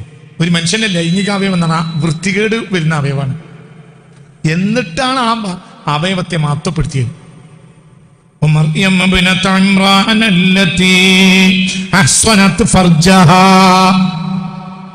ഇമ്രാന്റെ മകൾ മറിയം, ആ പെണ്ണ് തന്റെ ഫർജിനെ വളരെ സുശക്തമായി സത്യസന്ധമായി സംരക്ഷിച്ചു പോന്നു. അതിൽ നാം ഊതുകയും ചെയ്തു. മിൻ റൂഹിന നമ്മുടെ പ്രത്യേക റൂഹിൽ നിന്ന് നാം അതിലൂതി അവളിൽ നിന്നും പറഞ്ഞു. അവളിൽ എന്നാണെങ്കിൽ എന്നാ പറയേണ്ടത്. എന്തുകൊണ്ട്? ഫർജ് എന്ന വാക്ക് പുല്ലിംഗം പ്രയോഗിക്കപ്പെടേണ്ടതാണ്. പുല്ലിംഗം. അതിലൂടെ പുറത്തു വന്ന ആളാണ് ആര്? ഈസ എന്ന് പറഞ്ഞാൽ മറിയമിന് കിട്ടിയ കുട്ടിയല്ല. കിട്ടിയ കുട്ടിയാണെങ്കിൽ ഇബ്നു മറിയം എന്ന് പറയാൻ പറ്റൂല. ലൈംഗികാവയത്തിൽ പുറത്തു വരണം, അപ്പോഴേ ഇബ്നാവും. ഈസബിനു മറിയം എന്ന് പറഞ്ഞു. മറിയമിന്റെ മകൻ ഈസ. കുളിക്കാൻ പോയെടുത്തുന്ന ഒരു കുട്ടിയെ കിട്ടിയാൽ ഇബ്നു മറിയം എന്ന് പറയില്ല. ലൈംഗികാവയത്തിലൂടെ പുറത്തു വരണം. വേറൊരു ബാപ്പയില്ല. ബാപ്പക്കും ഇബ്നാകണമെങ്കിൽ ബാപ്പായുടെ ഇവിടുന്ന് വരണം, ഇതിലെ വരണം. ദത്തെടുത്താൽ ഇബ്നാവൂല. മുതുകല്ലിന്റെയും വാര്യലിന്റെയും ഇടയിലൂടെ ബാപ്പയിൽ നിന്ന് പുറത്തു വരണം, അപ്പോൾ ബാപ്പാക്ക് ഇബ്നാവും. എന്ന് പെണ്ണ് അത് തന്റെ ലൈംഗികാവയത്തിൽ സ്വീകരിച്ച് പിന്നെ ലൈംഗികാവയത്തിലൂടെ പുറത്തു വരുമ്പോൾ പെണ്ണിനും ഇബ്നാവും. ആ കുട്ടിയായാൽ ഇബ്നായി. ഈസാ നബി അലൈഹി സ്വലാത്തു വസ്സലാം മറിയമിന്റെ പുത്രനാണ്. റളിയല്ലാഹു അൻഹ. മറിയമിന്റെ ഈ കുട്ടി വന്ന അവയവത്തെ പോലും അല്ലാഹു സുബ്ഹാനഹു വ തആല മഹത്വപ്പെടുത്തിയതായ ആയത്ത് ഖുർആനിലുണ്ട്. ആളാണ് മുബശ്ശിർ. ആരുടെ? മുഹമ്മദ് മുസ്തഫയുടെ. അപ്പോൾ മുഹമ്മദ് മുസ്തഫ ആരായിരിക്കും? ഞാൻ വന്നത് മുബശ്ശിറാകാനാണ്, സന്തോഷ വാർത്ത അറിയിക്കുക. സന്തോഷം മാത്രമേ മുഹമ്മദ് നബിയിലുള്ളൂ സ്വല്ലല്ലാഹു അലൈഹി വസല്ലം. ഇത് ആരുടെ സന്തോഷമാണ്? ആദം മുതൽ ഈസ വരെ നിലനിൽക്കുന്ന സന്തോഷമാണ്. അവരാരാണ്? അവർ ലോകം കണ്ട ഏറ്റവും വലിയ തെരഞ്ഞെടുക്കപ്പെട്ട ആളുകളാണ്. ആര്? അംബിയാ, നബിമാർ അള്ളാഹു തആല പ്രത്യേകമായി തെരഞ്ഞെടുത്തവരാണ്. ആ ആളുകളാണ് മുബശ്ശിരീങ്ങളായത്. ആർക്ക്? മുഹമ്മദ് മുസ്തഫാക്ക്. അപ്പൊ ലോകത്ത് തെരഞ്ഞെടുക്കപ്പെട്ടവരിൽ തെരഞ്ഞെടുക്കപ്പെട്ട ആളാണ് മുഹമ്മദ് മുസ്തഫ. നബി ഒരാൾ നിന്ദിച്ചാൽ അയാളെ തന്നെ നിന്ദിച്ചു, അയാളുടെ കുടുംബത്തെ നിന്ദിച്ചു, അയാളുടെ പാർട്ടി നിന്ദിച്ചു, അയാളുടെ നാടിനെ നിന്ദിച്ചു, അയാളുടെ സമൂഹത്തെ നിന്ദിച്ചു, മാനവകുലത്തെ തന്നെ നിന്ദിച്ചു. അത് ഏറ്റവും വലിയ നിന്ദയാണ്. അള്ളാഹു നമ്മളെ കാത്തുരക്ഷിക്കട്ടെ. അപ്പോൾ അതിനെന്തുണ്ടാവും? തിക്തമായ ഒരു മറുപടി ഉണ്ടാവും. അത് പേടിക്കൊന്നും വേണ്ട. അല്ലെങ്കിൽ അയാളിൽ വ്യക്തമായൊരു വ്യത്യാസം സംഭവിക്കും. നബി സല്ലല്ലാഹു അലൈഹി വസല്ലം നിന്ദിച്ചവർ ചരിത്രത്തിൽ പിന്നീട് മാപ്പ് പറഞ്ഞ് യഥാർത്ഥ മുസ്ലിങ്ങളായി തീർന്ന ചരിത്രമുണ്ട്, എത്രയോ ഉണ്ട്. നബി സല്ലല്ലാഹു അലൈഹി വസല്ലമയെ നിന്ദിച്ച ആളുകൾ പിന്നീട് സത്യദീനിലേക്ക് വന്ന ചരിത്രമുണ്ട്. റസൂലിനെ നബി സല്ലല്ലാഹു അലൈഹി വസല്ലം തങ്ങൾ എന്നത് ഒരു പരീക്ഷണം, ലോകത്തിന്റെ മുന്നിൽ പരീക്ഷണം. പിന്നെ മനുഷ്യന് സായർ രോഗം ബാധിച്ചാൽ നേരെ നോക്കാൻ കഴിയില്ല. മനുഷ്യൻ നേരെ നോക്കാൻ കഴിയില്ല. സായർ രോഗം ബാധിച്ചാൽ നീ സായർ രോഗം ബാധിച്ച ഒട്ടകത്തെ പോലെ നിന്റെ കവിളാക്കരുത് എന്നൊരായത്ത് ഖുർആനിലുണ്ട്. സായർ രോഗം ബാധിക്ക എന്ന് പറഞ്ഞാൽ കഴുത്ത് ഒരു ഭാഗത്തേക്ക് ഒടിയും. ഒട്ടകത്തിന് ഒട്ടകം ഇങ്ങനെ നടക്കൂ. ഒരുപാട് അർത്ഥം ആ വാക്കിന്. നീ ആളുകൾക്ക് പുറം തിരിഞ്ഞ് നടക്കരുത്. ഒന്ന്, നീ സായർ രോഗം ബാധിച്ച ഒട്ടകത്തെ പോലെ ആകരുത്. നേരെ നോക്കാൻ കഴിയില്ല. അപ്പൊ മനുഷ്യ സൊസൈറ്റി മുഴുവനും ഇന്ന് ഇപ്രകാരമാകുന്ന ഒരു ഘട്ടത്തിൽ ഒരു മഹാനെ നിന്ദിക്കൽ സ്വാഭാവികമാണ്. ലോകം കണ്ട ഒരു മഹാനെ ഒരു ജനത നിന്ദിക്കുക എന്ന് പറഞ്ഞാൽ ഇന്നത്തെ സാഹചര്യത്തിൽ സ്വാഭാവികമാണ്. എന്തുകൊണ്ട്? ഒരു തരം ദൃഷ്ടി വ്യത്യാസം മനുഷ്യന് മൊത്തത്തിൽ വന്നിട്ടുണ്ട്. എല്ലാത്തിനും വന്നിട്ടുണ്ട്. എല്ലാത്തിനും വന്നിട്ടുണ്ട്. മാത്വത്തിന് ഇന്ന് മാനദണ്ഡമില്ല. മാത്വത്തിന് മാനദണ്ഡം വ്യത്യാസപ്പെട്ടിരിക്കും. ചില ആളുകൾ മരിക്കുമ്പോൾ നമ്മൾ കൊടുക്കുന്ന ചില ഒരു പത്രവാർത്ത ഉണ്ട്, നേതൃ കമന്റുകൾ ഉണ്ട്. ആ കമന്റുകൾ ഞാൻ ഇങ്ങനെ പറയാം. ചില ആളുകൾ മരിക്കുമ്പോൾ ചില രാഷ്ട്രീയ നേതാക്കളും മറ്റും പറയുന്നൊരു വാക്ക് ഞാൻ നിങ്ങളുടെ മുന്നിൽ ആവർത്തിക്കാം. അദ്ദേഹം മനസ്സിലാക്കിയ സത്യത്തിന് വേണ്ടി ഉജ്ജ്വലമായ ത്യാഗം ചെയ്ത മഹാൽ വ്യക്തിയായിരുന്നു അദ്ദേഹം. ഒഴിഞ്ഞു പറയാനുള്ളത് സത്യത്തിൽ ഇതിൽ എത്ര വലിയ തെറ്റടങ്ങി കിടക്കുന്നുണ്ട്. ഇങ്ങനെയെങ്കിൽ ലോകത്തെ ഏറ്റവും വലിയ മഹാൻ ഇബ്ലീസ്, അയാൾ മനസ്സിലാക്കിയ സത്യത്തിന് വേണ്ടി ഇത്ര ആത്മാർത്ഥമായി അധ്വാനിക്കുന്ന ഒരാൾ അയാളെ പോലെ ഇല്ല. നീ അയാളെ മണ്ണ് കൊണ്ട് പടച്ച് എന്നെ തീ കൊണ്ട് പടച്ച് നീ എന്നോട് ഇത് പറയരുതോ, ഇത് പറയാൻ പാടുണ്ടോ നിനക്ക് എന്ന് ചോദിച്ചത് അയാൾ കണ്ടെത്തിയ സത്യം. ആര് കണ്ടെത്തിയ സത്യം? ഇബ്ലീസ്. വഴിതെറ്റിയവനെ പ്രശംസിക്കും എപ്പോൾ അയാൾ അധ്വാനിക്കാതിരുന്നാൽ, വഴിതെറ്റിയവനെ വിമർശിക്കും എപ്പോൾ അയാൾ അധ്വാനിച്ചാൽ. അപ്പോൾ അധ്വാനം പ്രശംസനീയമാവണമെങ്കിൽ നേരായ വഴിയിലാവണം. ഇല്ലെങ്കിൽ അധ്വാനം വിമർശിക്കപ്പെടും എപ്പോൾ അധ്വാനിക്കുന്നതനുസരിച്ച്. എന്തും ആത്മാർത്ഥത. ഒരാത്മാർത്ഥതയെ പ്രശംസിക്കും വിമർശിക്കും എപ്പോൾ അത് നേരാക്കണം. മനുഷ്യൻ നേരാമെന്ന ഒരു ചിന്ത വരാതെ വന്നാൽ ആര് മഹാനല്ല എന്ന് മനുഷ്യൻ തിരിച്ചറിയാൻ കഴിയില്ല. ആര് മഹാനാന്ന് അറിയില്ല, ആര് മഹാനല്ല എന്ന് അറിയില്ല. അല്ലാഹുവിന്റെ ഹബീബ് സല്ലല്ലാഹു അലൈഹി വസല്ലം, അല്ലാഹുവിന്റെ ഹബീബ് സല്ലല്ലാഹു അലൈഹി വസല്ലം ഏതൊരു കാര്യത്തിനും മനുഷ്യൻ അവൻ്റെതായ നിക്ഷിപ്ത താല്പര്യങ്ങളെ കടത്തി കൂട്ടുമ്പോൾ മനുഷ്യന് വഴിതെറ്റും. അല്ലെങ്കിൽ നിക്ഷിപ്ത താല്പര്യങ്ങളെ കടത്തിക്കൂട്ടിയവരോട് പിൻപറ്റിയാലും മനുഷ്യർക്ക് വഴിതെറ്റും. ഇത് രണ്ടും ഇന്ന് നമ്മളെ നാട്ടിൽ നിറഞ്ഞു കിടക്കുക. CM വലിയുള്ള ഇന്നാലിന്ന ആളായാലേ നമ്മളെ കാര്യം നടക്കൂ എന്ന് ചിന്തിക്കുന്നവരുണ്ട്. CM വലിയുള്ള മഹാനായി തീർന്നാൽ പിന്നെ നമ്മൾ പറഞ്ഞതിന് വിലയില്ലാതാവും എന്ന് ചിന്തിക്കുന്നവരുണ്ട്. അത് രണ്ടിന്റെ ഇടയിലായിരിക്കും CM ഉണ്ടാവുക. CM-ന് ആളുണ്ടാവില്ല, CM-ന്റെ പേരിൽ ആളുണ്ടാവും. ഇവർ CM-ന്റെ ആളാവില്ല, CM-ന് ആളില്ല, CM-ന്റെ റൂട്ടിലും ആളില്ല. ഒരു കൂട്ടര് CM എങ്ങനെയായേ നമ്മളെ കാര്യം നടക്കൂ എന്ന് ചിന്തിക്കുന്ന ഒരു കൂട്ടര്. CM അങ്ങനെ ആയാൽ പിന്നെ നമ്മൾ ഈ പറഞ്ഞതിന് എന്ത് വില അങ്ങനെ ചിന്തിക്കുന്ന ആളുകളും. ഒരു വിഭാഗം ആളുകൾക്ക് അദ്ദേഹം ഒന്നും ആകരുതേന അവരുടെ ധാരണ. ഒരു വിഭാഗത്തിന്റെ ധാരണയോ നമ്മൾ വിചാരിച്ചതുപോലെ ആയിരിക്കണം എന്നാണ്. ഇത് രണ്ടും CM-ന്റെ പേരിൽ ജീവിക്കുന്നവരാ. ഒരു കൂട്ടർ വിമർശിച്ച് ജീവിക്കുന്നവര്, ഒരു കൂട്ടർ പ്രശംസിച്ച് ജീവിക്കുന്നവരും. അതിനിടയിലോ അതിന് CM എന്ന റൂട്ടിൽ ശൂന്യായിരിക്കും. ഒരാളുണ്ടാവില്ല, ഒരു മനുഷ്യൻ ഉണ്ടാവില്ല. ഇത് സത്യമാണ്. CM ആരാണെന്ന് പറയുന്നേ ഇല്ല, ആരും പറയണില്ല. CM ഒരു ധാരണമാണ്. ഇവിടെ നമ്മൾ ചിന്തിക്കാൻ തിരിച്ചു വരും. മുഹമ്മദ് മുസ്തഫ ആരാണ്? മുഹമ്മദ് മുസ്തഫ ദാഫിഉൽ ബലാഇ വൽ വബാഇ വൽ ദാഫിഉൽ ബലാഇ വൽ വബാഇ വൽ ഖഹ്തി വൽ മറദി വൽ അലം. ആരാ? പുണ്യ റസൂൽ. എല്ലാ പ്രയാസങ്ങളെയും തടഞ്ഞു തരാൻ കഴിയുന്ന ആളാണ് പുണ്യ റസൂൽ മുസ്തഫ സല്ലല്ലാഹു അലൈഹി വസല്ലം. എന്തിനു യോഗ്യനാണ്? തടഞ്ഞു തരാൻ കഴിയും. എന്തുകൊണ്ട്? ദൂതനാണ് പുണ്യ റസൂൽ, അള്ളാഹുവിന്റെ ദൂതനാണ് മുഹമ്മദ് മുസ്തഫ. നടക്കാത്തൊരു കാര്യം അപ്പോൾ ഉണ്ടാവില്ല, ഒന്നും ഉണ്ടാവില്ല. ഇനി ഞങ്ങളോട് പറയാം, ഭൗതികവും അഭൗതികവുമായ കാര്യത്തിന് ദൂതൻ പരിഹാരമാകും. ദൂതന് ഒതുങ്ങുന്ന കാര്യം മാത്രമേ ഒരു ദൂതന്റെ കാലത്ത് പ്രശ്നങ്ങളായി ഉണ്ടാകൂ. ദൂതൻ എന്നത് രാജാവിന്റെ ദൂതൻ രാജാവിന്റെ സാന്നിധ്യമാണ്. രാജാവിന് പരിഹരിച്ചു കൊടുക്കാവുന്നതെല്ലാം ദൂതനും പരിഹരിച്ചു കൊടുക്കാൻ കഴിയും. അത് ദൂതന്റെ കഴിവാണോ? ദൂതൻ എന്ന കഴിവാണ്. എന്തുകൊണ്ട്? ദൂതൻ എന്ന കഴിവ് എന്റെ കഴിവല്ലേ. ദൂതൻ ആരുടെ ദൂതൻ? നാളുടെ ദൂതൻ. ഹാമിലുൽ റിസാല, കത്തിനെ വഹിച്ച ആളല്ല, റസൂലാണ്. ദൂതിനെ വഹിച്ച ആളല്ല, ദൂതനാണ്. ദൂതിനെ കേവലം ദൂതിനെ വഹിച്ചു എന്നല്ല, ഇയാൾ ആരാണ്? ദൂതനാണ്. ഖുർആൻ മാത്രം പറഞ്ഞ ആളല്ല മുഹമ്മദ് മുസ്തഫ. ഖുർആൻ എത്തിച്ചിരുന്ന ആളുമല്ല മുഹമ്മദ് മുസ്തഫ. എങ്കിൽ ഖുർആൻ അല്ലാത്ത ഒന്നും ഇയാൾ പറയാൻ പാടില്ല, പറഞ്ഞ നിയമമാവാനും പാടില്ല. നിയമമാണ് പറഞ്ഞോക്കെ.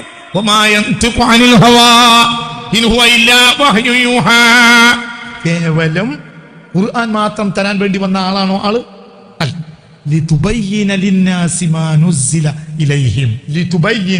അങ്ങ് വിശദീകരിച്ചു കൊടുക്കണം. ലിന്നാസ്, ജനങ്ങൾക്ക്. ഒന്നിനെ നുസ്സില ഇലൈഹിം, അവർക്കിറക്കപ്പെട്ട വിശദീകരിച്ചു കൊടുക്കണം. അപ്പോൾ ഒരു മാനുസിലയുമുണ്ട്, ഒരു ബയാനു മാനുസിലയുമുണ്ട്. ലിതുബയ്യിന, നബിയെ അങ്ങേ അയച്ചിട്ടുള്ളത് ലിതുബയ്യിന ലിന്നാസ്, അങ്ങ് വിശദീകരിച്ചു കൊടുക്കാനാണ്. ലിതുബയ്യിന, അങ്ങ് വിശദീകരിച്ചു കൊടുക്കാനാണ്. വമാ യൻതിഖു അനിൽ ഹവാ ഇൻ ഹുവ ഇല്ലാ വഹ്യു യൂഹാ. ഈ ആൾ നിങ്ങളോട് എന്ത് പറഞ്ഞാലും അത് സ്വന്തം അഭിപ്രായമല്ല, നിയമമായിരിക്കും. ലിതുബയ്യിന ലിന്നാസി മാ നുസില ഇലൈഹിം. ലിതുബയ്യിന ലിന്നാസ്, അങ്ങ് വിശദീകരിക്കാൻ.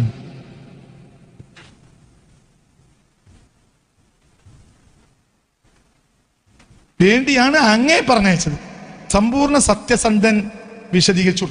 ലിതുബയ്യിന, അങ്ങ് വിശദീകരിക്കണം. ലിന്നാസ്, എന്തിനെ? മാ നുസില ഇലൈഹിം, അവരിലേക്ക് ഇറക്കപ്പെട്ട ഒന്നിനെ. അതേടാ ഒന്നെന്താ? ഖുർആൻ, വിശുദ്ധ ഖുർആൻ. അപ്പൊ ഇവിടെ നമ്മളെ മുന്നിൽ രണ്ട് സംഗതി. ഒന്നല്ല, ഒന്ന് മാനുസില, ഒന്ന് ബയാനു റസൂൽ. അങ്ങ് വിശദീകരിക്കാൻ വേണ്ടി എന്ന് പറയുമ്പോൾ നബിയിൽ നിന്ന് എന്ത് വരും? വിശദീകരണം. അപ്പോൾ രണ്ട് കാര്യം നമ്മളെ മുന്നിലുണ്ടായി. ഒന്ന്, ഖുർആനും മനസ്സിലായിലേഹിമായ ഖുർആൻ. രണ്ട്, ബയാനു റസൂൽ, റസൂലിന്റെ വിശദീകരണം. എന്താ റസൂലിന്റെ വിശദീകരണം? ഖൗലുഹു, നബിയുടെ വാക്ക്, വഫിഅലുഹു, പ്രവൃത്തി, വതഖരീറുഹു, മൗനാനുവാദം. നബി സല്ലല്ലാഹു അലൈഹി വസല്ലം തങ്ങൾ ചെറിയ പെൺകുട്ടിയെ കല്യാണം കഴിച്ചാൽ അത് ബയാനാണ്. എന്തിന്റെ? ഖുർആന്റെ ബയാനാണോ? ഖുർആൻ ഉള്ളടങ്ങിയ കാര്യമാണത്. അതിന്റെ പേരിൽ ഒരാൾ മുഹമ്മദ് മുസ്തഫയെ നിന്ദിച്ചാൽ ആരെയാ? അള്ളാഹുവിനെയോ അള്ളാഹുവിന്റെ കലാമിനെയാണ്. കാരണം നബിയുടെ വിശദീകരണമാണ്. നിങ്ങൾ വയറല്ല, കേവലം വർത്താനല്ല, മാത്രമല്ല എന്ത്? ഖൗലുഹു വഫിഅലുഹു വതഖരീറുഹു. നബി പറഞ്ഞാലും നബി ചെയ്താലും നബി അംഗീകരിച്ച പോലും, നബിയുടെ സ്വഹാബിമാരിൽപ്പെട്ട ഒരാൾ ഒരു കർമ്മം ചെയ്തത് നബി അംഗീകരിച്ചാൽ പോലും അതെന്താണ്? അത് ബയാനുൽ ഖുർആനാണ്. നബി ബയാനുൽ ഖുർആൻ ചെയ്താൽ സ്വന്തം അഭിപ്രായം പറയോ? ഇല്ല. വമാ യൻതിഖു അനിൽ ഹവാ. ഈ വായിലൂടെ സ്വന്തം അഭിപ്രായം വരൂല. അപ്പൊ ഇത് ആരല്ല? പോസ്റ്റ്മാൻ അല്ല, ഹമലുൽ റിസാലത്തല്ല, റസൂല, സമ്പൂർണ്ണാധികാരമുള്ള വ്യക്തി. ഏത് കാര്യത്തിൽ മുഹമ്മദ് നബിക്ക് സമ്പൂർണ്ണ അധികാരം ഉണ്ട്. നബി പറഞ്ഞാൽ നിയമമാണ്, നബി ചെയ്താൽ നിയമമാണ്, നബി അംഗീകരിച്ച നിയമമാണ്. അതായത് ഖുർആൻ മാത്രമല്ല, നിയമം ലിതുബയ്യിന ലിന്നാസി മാ നുസ്സില ഇലൈഹിം ലിതുബയ്യിന ലിന്നാസ്. നബി അങ്ങ് വിശദീകരിച്ചു കൊടുക്കണം ലിന്നാസ്, ജനങ്ങൾക്ക്. എന്തിനെ? മാ നുസ്സില ഇലൈഹിം, അവർക്ക് ഇറക്കപ്പെട്ടതിനെ. അപ്പൊ അങ്ങ് വിശദീകരിച്ചു കൊടുക്കുന്ന നിയമം, അങ്ങ് വിശദീകരിക്കാനോ അവർ തോന്നിയാൽ മനസ്സിലാക്കിയാലോ നിയമം തെറ്റും. അപ്പോൾ നബി എന്ന ടണലിലൂടെ ഖുർആൻ കടന്നു പോകണം, അപ്പോഴേ അത് നിയമവും. പിന്നെ അത് വിശദീകരിക്കേണ്ടത് നമ്മുടെ ഉത്തരവാദിത്തമാണ്. ആ വിശദീകരണം പുണ്യ റസൂലിന്റെ വായിലൂടെ അള്ളാഹു നൽകും, പ്രവൃത്തിയിലൂടെ നൽകും. മനുഷ്യന് ഇന്ന് നേരെ ചിന്തിക്കാൻ കഴിയുന്നില്ല. എന്തുകൊണ്ട്? മനുഷ്യനിപ്പോ നബി എന്നൊരാളൊരു അധികപ്പറ്റ സല്ലല്ലാഹു അലൈഹി വസല്ലം നബി ഒഴിവാക്കി. ഹദീസ് തീരെ എടുക്കാത്ത ഇഷ്ടംപോലെ ആളുകൾ മാത്രമുണ്ട്. പല കൂട്ടരാ. ഒരു കൂട്ടർ ഖുർആനെ സ്വീകരിക്കും, ഒരു കൂട്ടർ ഖുർആൻ സ്വീകരിക്കും, ഹദീസും സ്വീകരിക്കും, നബിയെ സ്വീകരിക്കില്ല. യഥാർത്ഥ മുഅ്മിനീങ്ങൾ എന്ന് പറഞ്ഞാൽ ആരാ? അവർ ഖുർആനെ സ്വീകരിക്കും, നബിയെ സ്വീകരിക്കും. അവർ നബിയാണ് സ്വീകരിക്കുന്നത്. നബിയെ സ്വീകരിച്ചുകൊണ്ട് ഖുർആൻ സ്വീകരിക്കും. കാരണം നബി കൊണ്ടുവന്നതാണ് എന്ത്? ഖുർആൻ. ഹദീസ് കിട്ടിയില്ലെങ്കിൽ നബിയെ സ്വീകരിക്കും. ഹദീസ് കിട്ടിയാലും നബിയെ സ്വീകരിക്കും, ഹദീസ് കിട്ടിയില്ലെങ്കിലും നബിയെ സ്വീകരിക്കും. ചിലർക്ക് ഹദീസ് മതിയാവും, ഹദീസിനും അപ്പുറമാണ് നബി സല്ലല്ലാഹു അലൈഹി വസല്ലം. ഇനി ഹദീസ് കിട്ടിയില്ലെങ്കിലും നബിയെ സ്വീകരിക്കും. അവിടുത്തെ അദബ് എന്താണെന്ന് അവന്റെ മനസ്സ് പറയും. അല്ലെങ്കിൽ ഇത് പ്രവർത്തിച്ച മുൻഗാമികളായ ആളുകളുടെ പാരമ്പര്യം ഉണ്ടാവും. ഹദീസ് കിട്ടൂല, പക്ഷെ മുൻഗാമികളെ പാരമ്പര്യം ഉണ്ടാവും. എന്തുകൊണ്ട്? അവർ നബിയെ സ്വീകരിച്ചു വന്നതാണ്. ഒരു കൂട്ടര് ഖുർആൻ സ്വീകരിക്കും, വേറൊന്നും സ്വീകരിക്കില്ല. ഒരു കൂട്ടരോ ഖുർആൻ സ്വീകരിക്കും, ഹദീസ് കിട്ടിയാൽ സ്വീകരിക്കും, ഇല്ലെങ്കിലോ ഖുർആൻ മാത്രം സ്വീകരിക്കും. ഇവരാണ് ഇന്നുള്ള അവാന്തര വിഭാഗങ്ങളെല്ലാം. അവരൊന്നും നബിയെ സ്വീകരിച്ചവർ അല്ല. നബിയെ സ്വീകരിച്ചവരെന്ന് അവർക്കൊന്നും പറയാൻ കഴിയില്ല. അതുകൊണ്ട് അവർക്കൊന്നും റസൂലുള്ളാഹി ദാഫിഉൽ ബലാ ആവുകയുമില്ല. അപ്പൊ അവിടെ എത്താതെ നബിയുടെ ദാഫിഉൽ ബലാ എന്ന പേര് നമുക്ക് അനുഭവിക്കാൻ കഴിയില്ല. നബിയുടെ ഓരോ പേരും നമുക്ക് അനുഭവിക്കാനാണ്. നബിയുടെ പേര് നബിക്കുള്ളതല്ല, നബിക്കുള്ളതാണെങ്കിലും അത് നമ്മുടെ ഉപകാരത്തിനാണ്. ഉമ്മത്ത് രക്ഷപ്പെടണമെങ്കിൽ മുൻഗാമികളായ സാലിഹീങ്ങൾ നബിയെ എങ്ങനെ ഊറ്റി കുടിച്ചോ അങ്ങനെ ഊറ്റണം. ആ റഹ്മത്തിന്റെ ഊറ്റി കുടിക്കണം. ആ റഹ്മത്ത് തന്നെ. റഹ്മത്ത് എന്ന് പറഞ്ഞത് എന്തിനാ മാറുസന്നാക്കയില്ല, വേറുള്ളവർക്ക് കൊടുക്കാൻ കയ്യിലുള്ളതല്ലേ റഹ്മത്താകുക. മാറുസന്നാക്ക് സിദ്ദീഖെ, നിനക്ക് മാത്രം തിന്നാനുള്ള ചോറും കൊണ്ട് ഇജ്ജ് വന്നാൽ അതെങ്ങനെ റഹ്മത്തുൽ ലിൽ ആലമീനാകുക? നിനക്ക് മാത്രം തിന്നാനുള്ള ചോറും കൊണ്ട് ഇജ്ജ് വന്നാൽ അത് റഹ്മത്തുൽ ലിൽ ആലമീനാവോ? ഇല്ല. പിന്നെ റഹ്മത്തുൽ ലിൽ ആലമീനാകണമെങ്കിൽ നിനക്ക് നിറയണം. നിന്റെ തളിക ഈ ലോകത്ത് ആരെയും പോറ്റാൻ മാത്രം ഉണ്ടാവുകയാണ്. അപ്പോൾ മറ്റുള്ളവർക്ക് എടുക്കാനുള്ളത് എന്താവുള്ളൂ? റഹ്മത്തുൽ ലിൽ ആലമീൻ. അപ്പൊ ലോകത്തിന് മുഴുവൻ എടുക്കാനുള്ള സാധനം ആരെ തളികയിലുണ്ട്? മുഹമ്മദ് മുസ്തഫ സല്ലല്ലാഹു അലൈഹി വസല്ലം. പഠിക്കണം, അത് പഠിക്കണം. ഇത് പഠിക്കാതെ തിരിയൂല. നിക്ഷിപ്ത താല്പര്യങ്ങൾ ഒഴിവാക്കണം. നിക്ഷിപ്ത താല്പര്യങ്ങളെ ഒഴിവാക്കുന്ന വേണം. ഒരു മനുഷ്യന്റെ ബുദ്ധി ഒരാൾക്കൂട്ടത്തിന് ഉണ്ടാവൂല. ഒരു മനുഷ്യന്റെ ബുദ്ധിയും ഒരാൾക്കൂട്ടത്തിന്റെ ബുദ്ധിയും രണ്ടാണ്. ഒരു വ്യക്തിക്ക് ബുദ്ധി ഉണ്ടാവും, ഒരാൾക്കൂട്ടത്തിന് ബുദ്ധി ഉണ്ടാവില്ല. ആൾക്കൂട്ടം അഹങ്കാരത്തെ പ്രസവിക്കും. ചില ആൾക്കൂട്ടങ്ങളിൽ ജനങ്ങൾ വഞ്ചിതരാണ്. അതൊക്കെ ഈ അടുത്ത കാലഘട്ടത്തിൽ സംഭവിച്ച ഭീമമായ അബദ്ധങ്ങളാണ്. കഴിഞ്ഞ ഒരു നൂറ്റാണ്ടുകളായി മനുഷ്യനെ തെറ്റ് ചെയ്യിപ്പിച്ചതും തെറ്റ് പറയിപ്പിച്ചതും ഒക്കെ ഇത്തരം കൂട്ടായ്മകളാണ്. മുഹദ്ദബീങ്ങളായ അല്ലാത്തൊരു ജനതയുടെ പിന്നാലെ മനുഷ്യർ ഓടി, വിദഅത്തിന്റെ കക്ഷികളും അല്ലാത്തവരും. അല്ലാഹു നമ്മളെ കാത്തുരക്ഷിക്കട്ടെ. അവരൊക്കെ നബീനകന്നുപോയി. മുഹമ്മദ് മുസ്തഫ സല്ലല്ലാഹു അലൈഹി വസല്ലം. പിന്നെ അതും പോയി, ഇവർക്കൊന്നും കിട്ടിയില്ല. മുഹമ്മദുൽ ബാഖറിനെ പറ്റി ഒരു താരീഖ് റമളാനിൽ ഞാൻ പറഞ്ഞിരുന്നു റളിയല്ലാഹു അൻഹു. മുഹമ്മദുൽ ബാഖർ ജബൽ അബി ഖുബൈസിന്റെ മുകളിൽ ദുആ ചെയ്യുന്നതായി ഒരാൾ കണ്ടു. ദുആ ചെയ്ത് ഇങ്ങനെ അവസാനം പറഞ്ഞു, റബ്ബേ എനിക്ക് മുന്തിരിക്കൊല തിന്നാൻ പൂതിയുണ്ട്, മുന്തിരിക്കൊല വേണം. അപ്പോൾ ബാക്കിൽ നിന്ന് വന്ന ഒരാള്, അയാൾ ഇത് മുഹമ്മദുൽ ബാഖറാന്ന് അറിയില്ല, സൈനുൽ ആബിദീന്റെ മകനാണ് മുഹമ്മദുൽ ബാഖർ. ജബൽ അബി ഖുബൈസിന്റെ മുകളിൽ ഇരുന്ന് ദുആ ചെയ്യാണ്, അത് മുഹമ്മദുൽ ബാഖർ, സൈനുൽ ആബിദീന്റെ മകൻ റളിയല്ലാഹു അൻഹു. സൈനുൽ ആബിദീൻ ആരുടെ മകൻ? ഹുസൈൻ റളിയല്ലാഹുവിന്റെ മകൻ, ഹുസൈൻ റളിയല്ലാഹു അലി റളിയല്ലാഹുവിന്റെ മകൻ, അലി റളിയല്ലാഹുവിന്റെ മകനായ ഹുസൈൻ റളിയല്ലാഹുവിന്റെ മകനായ സൈനുൽ ആബിദീന്റെ മകനാണ് മുഹമ്മദുൽ ബാഖർ. അവര് ജബൽ അബി ഖുബൈസിന്റെ മുകളിൽ ഇങ്ങനെ ഇരുന്നിട്ട് ഒരു ഗുഹയിൽ ഇരുന്ന് ദുആ ചെയ്യുന്നത് കണ്ടു. അപ്പൊ ബാക്കിൽ ഒരാൾ അടുത്തിരുന്നു, നല്ലൊരാള്. അപ്പൊ ഇയാളിങ്ങനെ ഇയാളിങ്ങനെ ആമീൻ പറഞ്ഞു. ബാക്കിൽ ദുആ തീരാനായപ്പോൾ പറഞ്ഞു, എനിക്ക് നിന്നിൽ നിന്ന് ഒരു മുന്തിരിക്കുലയുടെ ആവശ്യമുണ്ട്, ഒരു മുന്തിരിക്കുല, ഒരു മുന്തിരിക്കുല കിട്ടിയാൽ എനിക്ക് ആവശ്യമാണ്.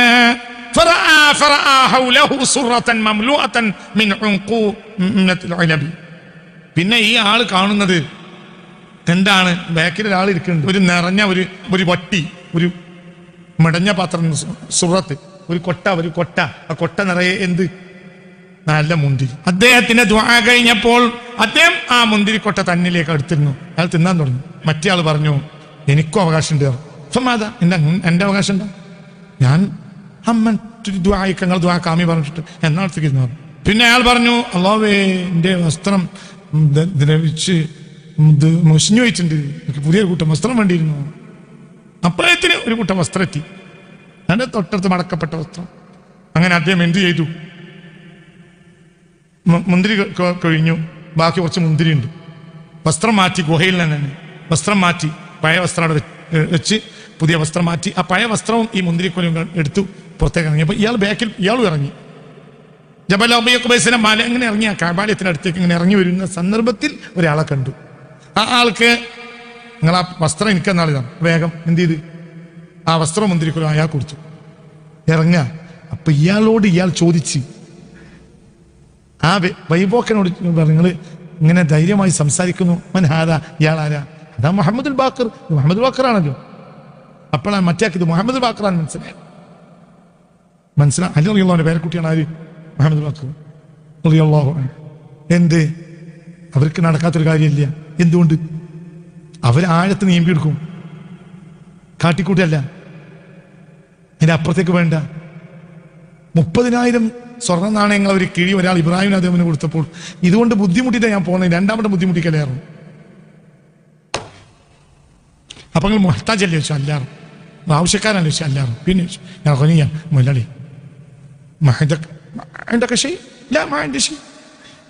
എന്നാ എന്താ നിങ്ങളെ അതിനുള്ള നെഗരൊന്നുമില്ല, ഒന്നുമില്ലെങ്കിൽ മുതലാളിയാ. എന്തുകൊണ്ട്? റബ്ബി എന്ത് ചോദിച്ചാലും തരുന്നുണ്ട്. ഇപ്പൊ ഞാൻ മുതലാളി, ഞാൻ വഹിച്ചടക്കണ ബുദ്ധിമുട്ടില്ല. ഞാൻ ഈ സാധനത്തിന് ഏറ്റി കുഴങ്ങിയിട്ടാണ് നിട്ട് ഒഴിവാക്കി പോകുന്നത്. ഇനി രണ്ടാമത് ഞാൻ കൊണ്ട് ഏറ്റിക്കല്ലേ? ഇബ്രാഹിം നബി റളിയല്ലാഹു അൻഹു എന്താ ചോദിച്ചാൽ അപ്പൊ കിട്ടും, ചോദിക്കും, ആവശ്യമായി ചോദിക്കും, കിട്ടും, അമിതമായി ചോദിക്കൂല, ഒരു പ്രശ്നമില്ല. ഹജ്ജിന് പോകാൻ ഒരു സംഘം ആളുകളെ കൂട്ടത്തിൽ ഹജ്ജിന് പോവാ. അപ്പൊ ഹജ്ജ് യാത്രക്കിടയിൽ ഒരു വഴിയിൽ മരുഭൂമിയിലൂടെ യാത്ര പോവാ. ഒരു വഴിയിൽ സിംഹം വഴി മുടക്കി. അപ്പൊ എല്ലാവർക്കും പേടിയായി, സിംഹല്ലേ കാണുന്നത്. അപ്പൊ അദ്ദേഹം മുന്നോട്ട് പോയി,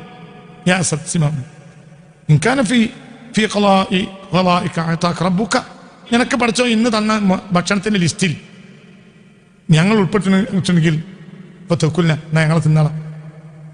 ഇല്ല, ഹജ്ജ് സുരിഫാന, അതല്ല, എനിക്ക് ഇന്ന് തിന്നാൻ തന്ന ലിസ്റ്റിൽ ഞങ്ങളെ പേരില്ലേ, വിട്, ഞങ്ങൾക്ക് ഹജ്ജിന് പോകണം.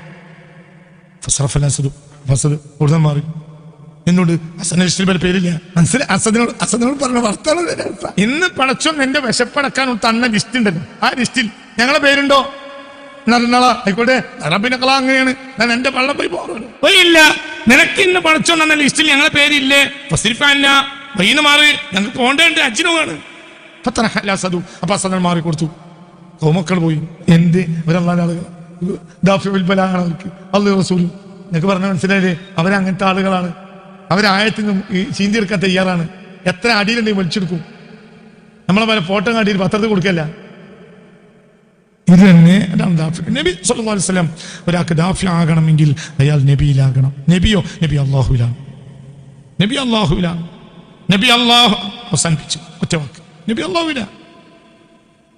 വതബത്തൽ വതബത്തൽ ഇലൈഹി തബ്തീലാ വതബത്തൽ ഇലൈഹി വതബത്തൽ ഇലൈഹി തബ്തീലാ. ആ ദിക്റിൽ അലിയണം. ഇന്നലക ഫിന്നഹാരി സബ്ഹൻ ത്വീല വദ്കുർ ഇസ്മ റബ്ബിക വതബത്തൽ വതബത്തൽ ഇലൈഹി തബ്തീലാ. തബത്തുൽ എന്ന് പറഞ്ഞാൽ അലിയ. വദ്കുർ ഇസ്മ റബ്ബിക, നിന്റെ റബ്ബിന്റെ നാമത്തെ സ്മരിക്കുക. വതബത്തൽ ഇലൈഹി തബ്തീല, നീ ഇല്ലാതായിട്ട് അവനിൽ ലയിക്കണം. ഇല്ല, അവനുണ്ട്. നിന്റെ ദിക്ർ പോയിട്ട് ആരുടെ ദിക്റായി? അള്ളാന്റെ ദിക്റായി. ഭക്ഷണത്തിന്റെ ദിക്ർ ഉണ്ടാവണമെങ്കിൽ ഉപ്പിന്റെ ദിക്ർ പോകണം. ഉപ്പിന്റെ ദിക്ർ ബാക്കിയായാൽ ഭക്ഷണം മനോഹരാവില്ല. പാകത്തിന് ഉപ്പിട്ട്, പക്ഷെ എന്തില്ല, ഭക്ഷണത്തിൽ രസമല്ല. എന്തുകൊണ്ട്? ഉപ്പ് ബാക്കിയായി. അപ്പോൾ പിന്നെ ഉപ്പില്ലാതെ ആകണം. അപ്പോഴോ ഭക്ഷണം ഉണ്ടായി. ഉപ്പുണ്ടായാൽ ഭക്ഷണം ഇല്ല, ഭക്ഷണം ഉണ്ടായാൽ ഉപ്പുമില്ല.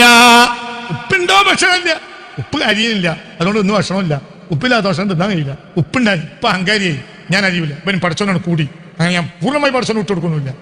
എന്ത് ഞാനും വേണമല്ലോ. അപ്പോൾ എന്തായി? ഉടയാത്ത കട്ടയായി നിന്നു. അപ്പോൾ പിന്നെ തബത്തുലുണ്ടാവില്ല. അപ്പൊ ഇതൊന്നും ഉണ്ടാവില്ല. തബത്തുൽ എന്ന് പറഞ്ഞാൽ അലിയാണ്. അവന്റെ ദിക്റിൽ അലിയണം. ഉപ്പ് ഭക്ഷണത്തിൽ അലിഞ്ഞാൽ ഉപ്പിനെ ആരും പറയില്ല. ഭക്ഷണം മനോഹരമാകാതിരിക്കുമ്പോൾ മാത്രമാണ് ആരെ പേര് പറയാം? ഉപ്പിനെ പറയാം. ഉപ്പിനെ പേര് പറയും. നമ്മളൊക്കെ പേര് പറയാൻ കാരണം നമ്മൾ ലയിക്കാത്തോണ്ടാ. ലയിച്ച നമ്മളെ പേര് പറയില്ല. ജനം പറയാം പിരാന്തന, അവനെ പറ്റി പറയണ്ട. അല്ലാഹുവിനെ ദിക്ർ, നിങ്ങൾ അല്ലാഹുവിനെ ഓർക്കുക. അവനൊരു ഭ്രാന്തനാണെന്ന് പറയപ്പെടുന്നത് വരെ. ഭ്രാന്തനാണെന്ന് പറയപ്പെട്ടാൽ പറയപ്പെടൂല. നമ്മൾ അലിയാത്ത ഉപ്പാവുമ്പോഴേ നമ്മളെ നാട്ടുകാർ പറയുള്ളൂ. അപ്പോൾ നമ്മൾ വേറെയോ അല്ല വേറെയോ. നമ്മൾ അള്ളാന്റെ ദിക്ർ അലിയ. അതിന്റെ അർത്ഥം വഹദത്തുൽ വജൂദല്ല. അതല്ല പറഞ്ഞത്. ഞാൻ പറഞ്ഞ് ഉണ്ടാക്കണ്ട. അത് തബത്തുൽ ദിക്റാണ്. അള്ളാഹു വേറെ, നമ്മൾ വേറെ. പക്ഷെ നമ്മൾ ആ ദിക്റിൽ അലിയ. അപ്പോൾ പിന്നെ ആരില്ല? നമ്മളില്ല. ആരേ ഉള്ളൂ? അള്ളാഹു ഉള്ളൂ. എന്റെ സൃഷ്ടാവായ തമ്പുരാന്റെ പാട്ടിൽ അലിഞ്ഞു പോയതാ. പാട്ട് പാടുന്ന ഭയങ്കര പാട്ടുകാരനാണ് സയ്യിദുനാ ദാവൂദ് അലൈഹിസ്സലാം. അള്ളാഹിനെ പറ്റിയ പാട്ടോടാ ഏത് നേരം. അള്ളാഹ് കുട്ടിയെ തെരഞ്ഞെടുത്തു. അള്ളാഹിനെ പറ്റി പാട്ടോടെ ആ പാവും അപാരമായ പാട്ടുകാരനാണ്. ആര്? ദാവൂദ് പാട്ട് പാടിയാൽ ജയ്ഹൂ നദിയിലെ വെള്ളം നിലച്ചു പോകുന്ന ചരിത്രം. പക്ഷികൾ ഇങ്ങനെ ചിറകട്ടടിച്ച് കേട്ടു നിൽക്കും. അതിമനോഹരമായ പാട്ടാണ്. പിൽക്കാലഘട്ടത്തിലെ അശ്അരിയ കബീലക്ക് സ്വരഭംഗി ഉണ്ടായപ്പോൾ ഹബീബായ നബി പറഞ്ഞത് ദാവൂദിന്റെ സ്വരഭംഗി നിങ്ങൾക്കും കിട്ടിയിട്ടും. വെളുപ്പാങ്കാലത്ത് അവരുടെ വീട്ടിന്റെ ഭാഗത്ത് നിന്ന് ഇങ്ങനെ ശബ്ദം വരുമ്പോൾ റസൂലുള്ള ഓത്തങ്ങനെ കേട്ടിരിക്കും. അപ്പോൾ അവരെ കണ്ടാ പറയും ദാവൂദ്. മനസ്സിലായില്ലേ? ആ അശ്അരി കബീലയുടെ പേരക്കുട്ടിയാണ് നമ്മുടെ ഇമാമായ അബുൽ ഹസൻ അശ്അരി റളിയല്ലാഹു അൻഹു. പേരക്കുട്ടി. ആ പേരക്കുട്ടിയെ പറ്റി റസൂലുള്ള മുന്നറിയിപ്പ് നൽകിയിട്ടുണ്ട്. അതാണ് അശ്അരിയാക്കൾ. നമ്മുടെ അശ്അരിയാക്കളാണ്. അല്ലാഹു അങ്ങനെ ആയി നിലനിർത്തി മരിക്കാൻ തൗഫീഖ് തരട്ടെ. അല്ലാഹു തൗഫീഖ് തരട്ടെ. മരണം വരെ അശ്അരിയാക്കളാണ്. സുന്നികൾ അശ്അരിയാക്കളാണ്, അല്ലെങ്കിൽ മാതുരിദികളാണ്. ഒന്നിരിക്കൽ അശ്അരി അല്ലെങ്കിൽ ഷാഫിഈ 100% അശ്അരിയാണ്. ഷാഫി ഒക്കെ അശ്അരിയാണ്. മാതുരിദി ഖബിലേക്ക് പോയത് നല്ലത് തന്നെയാണ്. അശ്അരി മാതുരിദി വ്യത്യാസമൊന്നുമില്ല. അതിൽപ്പെട്ട ഒന്ന് ഹനഫിയിൽ കൂടുതലും മാതുരിദികളാണ്. ഷാഫിയിൽ 100% തന്നെ ഒക്കെ ശരിയാണ്. ഒക്കെ ശരിയാണ്. അവരുടെ വല്ലിപ്പയായ അബൂ മൂസ അശ്അരി റളിയല്ലാഹു അൻഹു ഹബീബായ നബി പറഞ്ഞത് ലഖദ് ഉഅതീതു മിസ്മാറൻ മിൻ മസാമീർ ദാവൂദ്. ഈ ദാവൂദോ സ്വന്തം കുടുംബത്തിൽ പറയപ്പെടുന്ന ഒരാളുമല്ല. ഹത്താ യുഖാല ഇന്നഹു മജ്നൂൻ. അതാണ് വദ്കുർ ഇസ്മ റബ്ബിക വതബത്തൽ ഇലൈഹി തബ്തീലാ. നീ അലിഞ്ഞു ചേര്, ആ ദിക്റിൽ അലിഞ്ഞു ചേര്. എന്നാൽ നിനക്കടക്കാത്തൊന്നുമില്ല. وتبتل وذكر اسم ربك وتبتل إليه تبتيلا. رب المشرق والمغرب لا إله إلا هو فاتخذه وكيلا واصبر على ما يقولون واهجرهم هجرا جميلا. നീ അവന്റെ ദിക്റിലേക്ക് അവനെ ഏൽപ്പിക്കുക. പിന്നെ ജനങ്ങൾ എന്ത് പറഞ്ഞാലും വദ്കുർ ഇസ്മ റബ്ബിക വതബത്തൽ റബ്ബുൽ മശ്രിഖി വൽ മഗ്രിബി ലാ ഇലാഹ ഇല്ലാ ഹു ഫത്തഖിദുഹു വകീല വസ്ബിർ അലാ മാ യഖൂലൂൻ. വിവരമില്ലാത്ത ജനങ്ങൾ എന്ത് പറഞ്ഞാലും നീ ക്ഷമിച്ചാളാ. വഹ്ജുർഹും ഹജറൻ ജമീല. സുന്ദരമായി അവരെ വെടിയുക. ഒന്നുമില്ല, നീ റബ്ബിന്റെ ദിക്റിൽ അടിഞ്ഞാളാ. നീ റബ്ബിന് വേണ്ടി ചെയ്യും. അപ്പോൾ നിന്നെ നയിക്കും, നീ നയിക്കപ്പെടും. അല്ലാഹു തൗഫീഖ് തരട്ടെ. നിന്നെ നയിക്കാൻ അള്ളാഹു സുബ്ഹാനഹു വ തആല നിശ്ചയിക്കും. നിന്നെ നയിക്കും. അള്ളാഹു നേരായ വഴിക്ക് പോകാൻ നമുക്ക് തൗഫീഖ് തരട്ടെ. അള്ളാഹു തആല സ്വീകരിക്കട്ടെ. ബിസ്മില്ലാഹിർ റഹ്മാനിർ റഹീം. അൽഹംദുലില്ലാഹി റബ്ബിൽ ആലമീൻ. اللهم صل على سيدنا محمد وعلى ال سيدنا محمد وصل اللهم ثواب قراءتنا وبركة دعائنا إلى حضرة النبي المصطفى محمد وإلى حضرات سائر الأنبياء والأولياء والعلماء والشهداء والزهداء والصديقين والصالحين. പഠിച്ചോനെ റഹ്മാനെ രക്ഷിതാവേ, നിന്റെ പൊരുത്തം ഞങ്ങൾക്ക് തുറന്നു തരണമേ റബ്ബേ. എല്ലാ പ്രയാസങ്ങളും ഞങ്ങൾ നീ കാത്തി രക്ഷിക്കണമേ റബ്ബേ. ഞങ്ങൾ മാതാപിതാക്കൾ ഖൈറിന്റെ ആരാക്കണമേ റബ്ബേ. അവർക്ക് നീ പുറത്തു കൊടുക്കണമേ റബ്ബേ. ഞങ്ങളെ മക്കൾ നീ സാലിഹാക്കണമേ റബ്ബേ. അല്ലാഹുവേ, ഞങ്ങൾ ദുആ സ്വീകരിക്കണമേ റബ്ബേ. ദുനിയാവിലും ആഖിറത്തിലുമുള്ള എല്ലാ പ്രയാസവും നീക്ക് നിന്റെ പ്രത്യേകമായ പൊരുത്തം ഞങ്ങൾക്ക് തുറന്നു തരണമേ റബ്ബേ. ഹബീബായ റസൂലുള്ളാഹി ഞങ്ങൾക്ക് ദാഫിഉൽ ബലാ ആവുന്ന വിധത്തിൽ ഞങ്ങളുടെ ഈമാനെ നീ വളർത്തി തരണമേ റബ്ബേ. ഹബീബായ റസൂലുള്ളാഹി സ്വല്ലല്ലാഹു അലൈഹി വസല്ലം ഞങ്ങൾക്ക് ദാഫിഉൽ ബലാ ആവുന്ന വിധത്തിൽ ഞങ്ങളുടെ ഈമാനെ വളർത്തി തരണമേ റബ്ബേ.